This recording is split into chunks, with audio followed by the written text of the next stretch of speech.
fardii alhamdulillahi hararaan nu geesse rabbi asamati bakka gammadanii ijoolli raasin hundi ijoollee markazaa Haji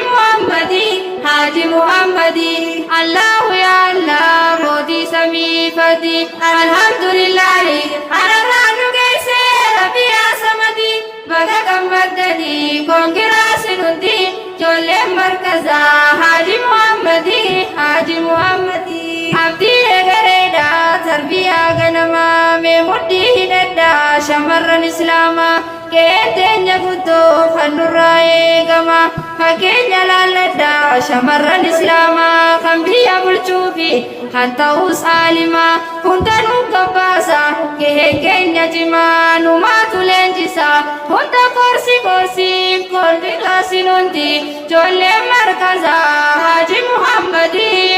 Muhammadi dhaamsa qabna ammaas warra shabaabaati dargaggoota keenya abdii eegareeti abbaa ilmootti biyyituun dabarti abbaa biyyaa ta'uuf akkam qophiin teeti kan biiti barbaaddu kan diiniif ta'uuti mee maalirra jirtan nutti himaa hundi koongiraasin hundi ijoolleen markazaa Haji Muhammadi